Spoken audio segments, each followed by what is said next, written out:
Hello, YouTubers. I don't know how this probably ain't going to be a very big video, but as you see, that's an electric heater.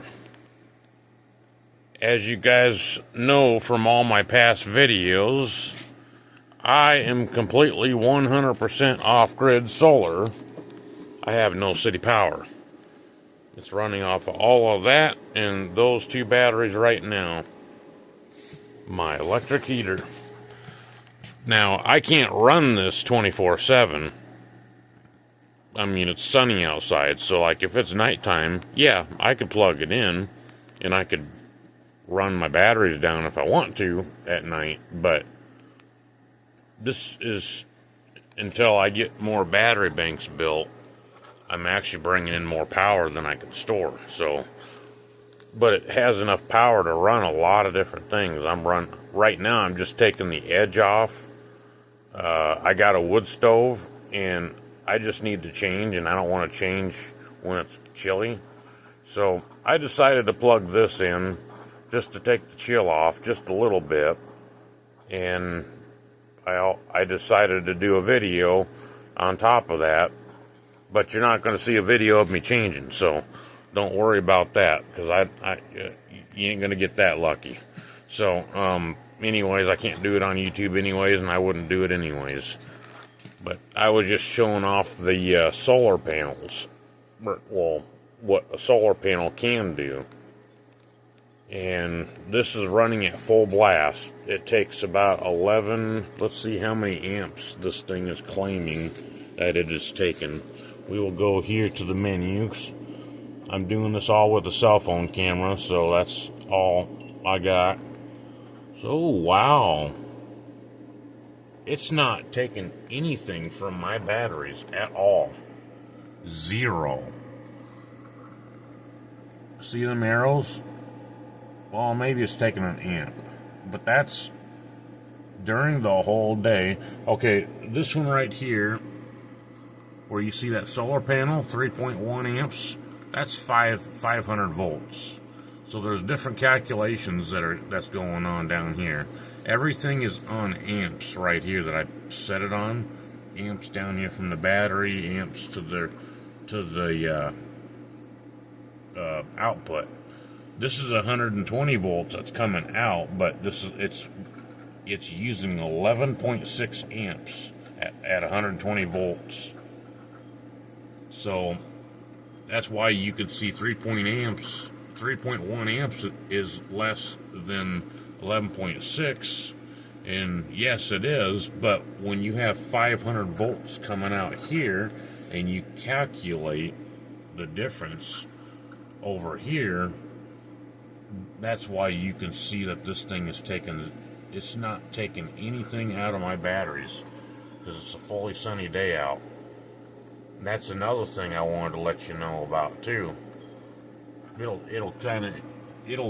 take a little bit here and there, like if a cloud goes by, or because it's supposed to be like partly cloudy today. And yesterday I didn't get to do that. That's interesting, and it's still running. So if I wanted to, I can do coffee. I can go make some coffee right now, and then I can go turn around and while I'm making coffee, go get my washing machine started as well. So that takes a lot of power to do something like this. Now I don't want to discourage you, but I'm doing this to encourage you. I have like 5,000. This is a 5,000 watt system that I got here that's doing all this. So just to let you know, I'm trying to encourage you. Even though I say yes, it takes a lot to do this, I could probably, as you could see, it wasn't drawing anything from my batteries because the sun was out.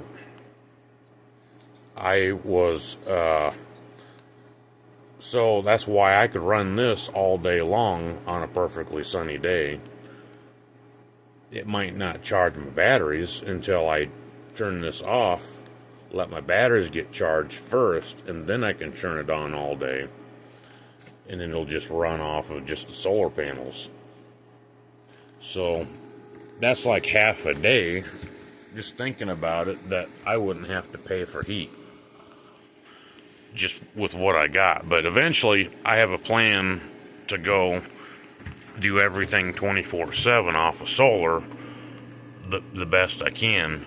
These are the lithium 3.2 volts. They're 74 amps a piece, but this whole battery bank is 51 volts, 51.2 volts at 74 amp hours. So times that by 2, it's 148, at 51.2 volts. And then I join them together by these two rails that are right here, up and down.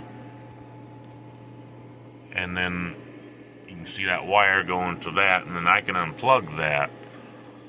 And as long as I have at least one of these battery banks plugged in, I can keep power going while I'm working on this until I get this put back into service. It's in service now, but so that's an easy way for me to disconnect batteries live without having to disconnect anything. So I'm going to show you that on YouTube, or I'm going to load this up to YouTube. I'm going to work on my introduction next time, but I haven't done a video in a while, and this was something different. I ran across my heater in storage, and I figured, well, I'm going to grab this out because I actually have the power to run this, kinda. I mean, if it was nighttime, I could it'll still run just fine, but it'll drain my batteries real quick. But it wouldn't drain these quick. I just wouldn't make it throughout the night with what I got. So I got to get more batteries, and then once I get batteries built up, then then this system will be able to power this thing 24/7 with what I got. But I still plan to make it bigger because I'm going to get 6 more of these inverters, and each one of them, they make 120 volts, but you can link them in parallel or in series, so I can make it do me any way I want. But if I do in series, then I can make it 20. Then I can link 2 in series, and then the other 3 on each side in parallel, with a total of 6. So I can do 220 at 15,000 watts, or I can do 220 at 15,000 watts, or 120 at 30,000 watts. Which I don't plan on doing anything with. I might put one of them on 220, just so I have a little bit, maybe 2 of them on 220, and then put the rest of them on 110, so that way I can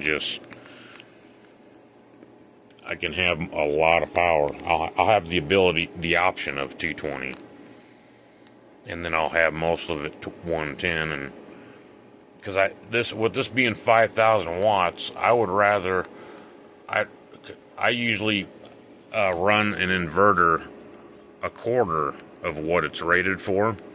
So if it's rated for 1,000 watts to run, then I usually like to run it at like 250 watts.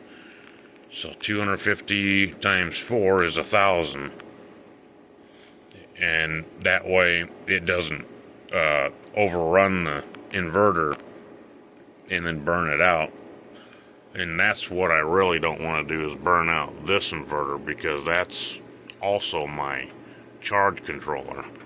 I don't know if it burns out, if it would actually still work as a charge controller or not, but I really don't want to find out. So it's a hybrid one. It doesn't feed back to the grid, but I can hook the grid to it, and it will, when the solar power is done for the night, then it'll still keep the batteries charged, and then just act like a backup power supply when the power goes out, or it'll just run mostly on the solar, and then when it's doom and gloomy, then it'll switch over to the grid power. But that's not the way I run things here. I run things 100% off grid, and I accept nothing less but the best. This is the most expensive way to do it, but it's very, very well worth it. I'm not where I want to be with it yet, but eventually I will be. So this is going to be the end of this video. I will do another video on solar and other survival stuff and other things that I think is necessarily something to teach you or show you about it. So for those of you on the fence about going solar, or maybe you've seen these charge controllers and don't know what they're able to do, they're pretty, for it being an eco-worthy. Honestly, I thought eco-worthy, I knew eco-worthy was a cheap brand, generic knockoff brand whatsoever, but it seems like they're actually not too bad for quality. I mean, this is holding up for everything that I'm doing for now. We'll see how long it stays that way, and if this holds up, I might buy more of these for spares, because nothing lasts forever. You can't blame that on a company, but if it lasts quite a while, then you know you've got something good, something of good quality going on here. So I built this battery bank. You'll see that in a couple of my videos back or so that I've done on building this battery bank. That was bank number 2 that you got to see. Bank number 1 was already done because I just needed to get it up and going. And then I need to do a video of me hooking one of these banks up and showing you how I do it. So anyways, thanks for watching. Please like and subscribe. I mean, I really need subscribers, because without it, I'm not going to be able to do as many videos. So the finances are not in my favor right now, so I need to get some money built up before I can do videos, and that's something I don't have a lot of right now. So if you can get me to where you can subscribe and like it and watch the videos, then I can get monetized, and then I'll be able to have the funds that I'd save up just for specifically stuff like this. I might try to do product reviews if some of the solar companies would be interested in doing something like that, but they would only be honest reviews. If they give it to me to try it and then they let me keep it, then I would let people know whether would I buy it or recommend it or not. And that's the way it's going to be, because I'm not going to be just automatically say yes, yeah, I would buy this if it's just nothing but junk. So a way for them to stand behind their products would be to be willing to let the person do an honest review. I mean, that's another idea that I've kind of ran through, but I haven't had that happen. I'm not that lucky. But anyways, I hope you liked and subscribe to this video, and keep on doing what you're doing. Just another thing I was trying to show is how this heater's still running. I didn't shut it off.